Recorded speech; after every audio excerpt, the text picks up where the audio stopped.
네, 수급과 탑픽 알아보겠습니다. 모처럼 외국인이 순매수를 좀 이어가고 있는 양상인데요. 수급 포인트 어떤 걸로 잡으셨는지 들어보도록 하죠. SK증권 영업부의 김우식 차장 연결합니다. 안녕하세요. 네, 안녕하십니까. 네, 오늘의 수급 포인트 어떤 게 될까요?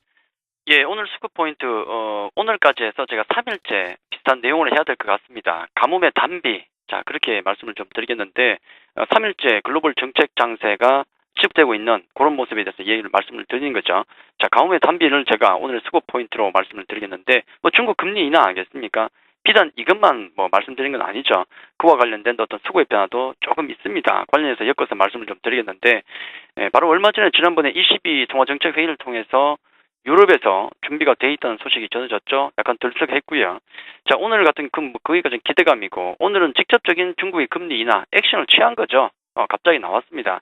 여기에 대한 평가가 약간 엇갈리기도 하지만은 그 나름대로 의미가 있는 거죠. 나쁘게 본다면은 그만큼 상황이 어렵다는 것을 반증하는 것이고, 긍정적으로 본다 그러면은 이런 상황을 각 정부 당국에서 잘 파악하고 있고 실제로 액션도 취하고 있다. 이게 중요한 거 아니겠습니까? 아마 향후 6월장 같은 경우는 제가 균형이라고 말씀드렸는데 이런 어떤 도전과 응전의 장세가 계속될 것이다. 그렇게 말씀드릴 수 있겠죠.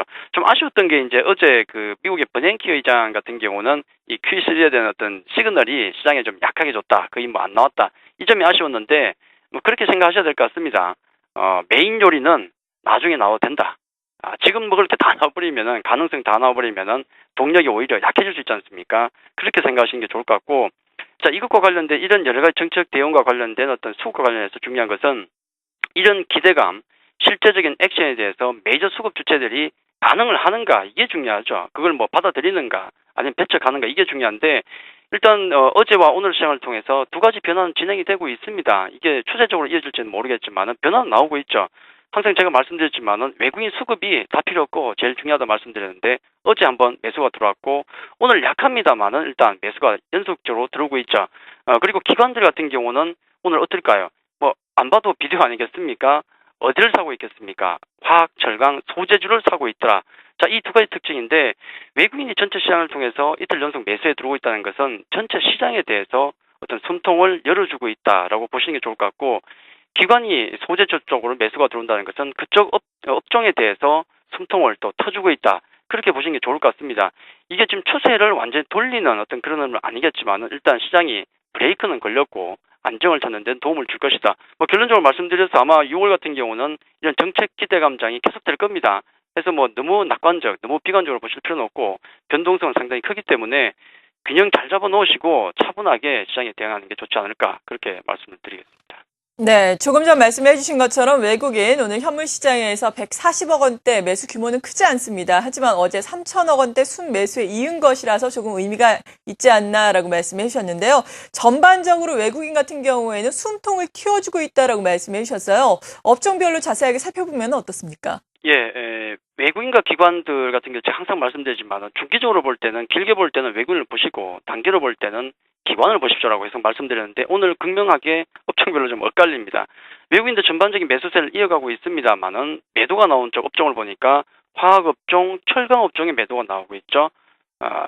중국의 금리 인하가 있었지만은 이런 매도가 나오고 있고 반면에 매수가 들어온 쪽을 보니까 전기전자와 서비스 업종, 통신금융 쪽에 매수가 들어오고 있다. 자, 이게 특징이 되겠는데 매수 종목을 놓고 보니까 전기전자 무엇이 들어오는가? 역시 삼성전자죠. 삼성전자는 항상 말씀드렸지만은 우리나라의 국가 대표 종목이 되겠고 IT의 대표 종목이 됩니다. 아마 어제와 오늘 매수 들어오는 것은 시장을 사는 개념에서 들어오는 게 아닌가 하는 느낌이 강하고요. 자, SK 같은 경우는 매수가 들어오는데 SK 같은 그렇게 분류가 되죠. 자회사를 보면은 화학, 그다음에 통신이라든지 또 에너지라든지 이런 쪽에 상당히 좀 자회사가 많기 때문에 이번 금리 인하에 수혜주가 되지 않을까 이 얘기가 나오는 것 같습니다. SK 들어오고 있고 금호석유, NC소프트 같은 경우는 외국인들 최근에 많이 들어오고 있죠. 공매도에 대한 쇼크본지 모르겠지만은 오늘도 매수가 들어오고 있고 또 LG U+가 특징적으로 매수가 들어오는데 아마 카카오톡과의 이슈가 있습니다. 다른 통신사에 대한 배신이라는 얘기도 있지만은 어쨌든 이슈가 있기 때문에 매수가 들어오고 있다. 외국인들 중요한 것은 오늘 계속 매수세가 이어질 것인가?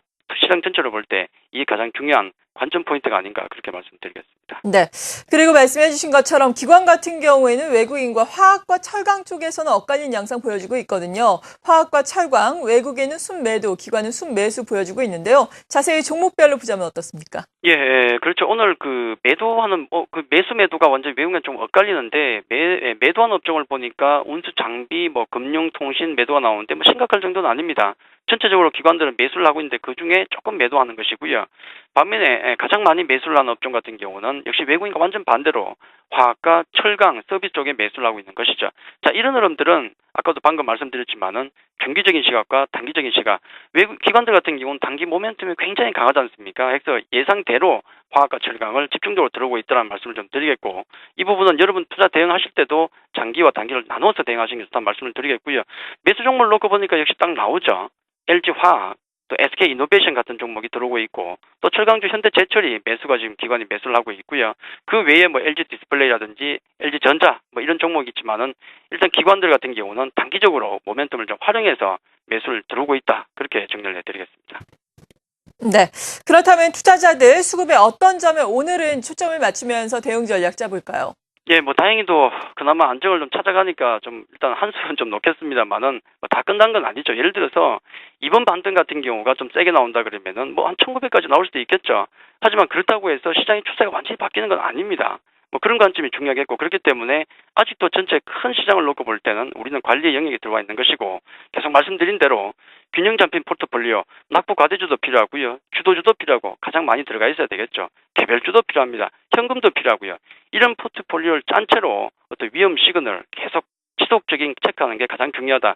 예를 들어서 전저점을 깨면 안 된다는 점, 또 스페인의 국채금리가 6.5 이상 다시 넘어가면 안 된다는 점, 자, 그런 점을 체크하면서 균형 잡힌 포트폴리오로 그대로 시장을 따라가자, 그렇게 말씀을 드리겠습니다. 네, 잘 알겠습니다. SK증권 영업부의 김우식 차장과 함께 오늘 수급 포인트, 이에 따른 투자 전략까지 세워봤습니다. 고맙습니다. 감사합니다.